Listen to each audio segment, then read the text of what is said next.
الحمد للہ وکفیٰ وسلام علی عبادہ الذین اصطفیٰ اما بعد۔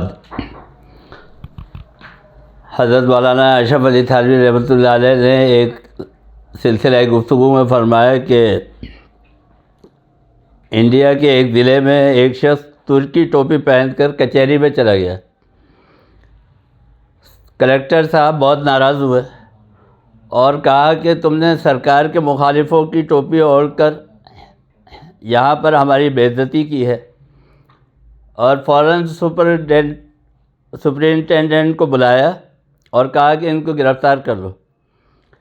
اب حضرت تھانوی رحمۃ اللہ علیہ فرماتے ہیں کہ اس سے ایک حدیث کی مناسبت جو ہے وہ سمجھ میں آتی ہے، یعنی جو بات حدیث ہمیں کہہ رہی ہے وہی اس واقعے کے اندر کلکٹر صاحب نے اپنا رویہ پیش کیا۔ حدیث میں آتا ہے کہ من تشبہ بقوم فہو منہم، جو جس کسی قوم کی شباہت اختیار کرے گا تو آخرت میں وہ انہی لوگوں کے ساتھ ہوگا۔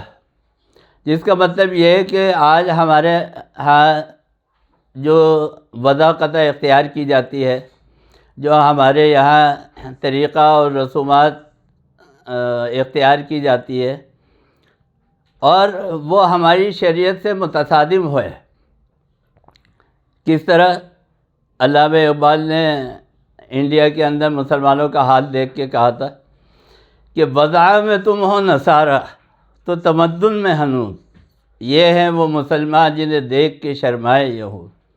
آج ہماری ثقافت، ہمارے رسم و رواج سب جو ہے وہ کیا ہے، غیروں کے طریقوں کے اوپر ہے۔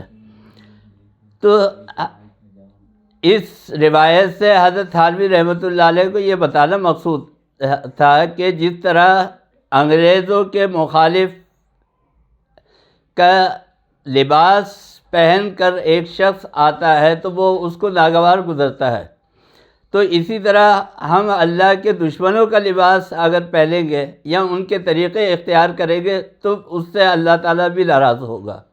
یہ مثال جو ہے یہ عقلی دلیل ہے۔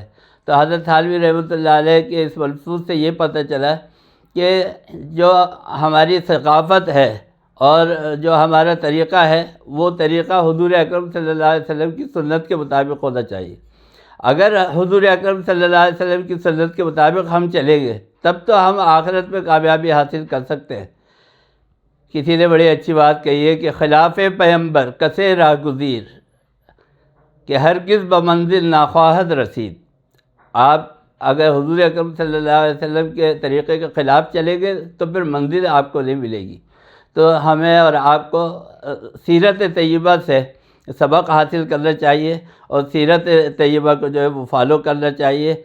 حضور اکرم صلی اللہ علیہ وسلم کی ذات ہمارے لیے اسوہ حسنہ ہے اور وہی ہمارے لیے قابل قبول ہونا چاہیے۔ اللہ تعالی ہمیں اور آپ کو سب کو عمل کی توفیق عطا فرمائے۔ وآخر دعوانا الحمد للہ رب العالمین۔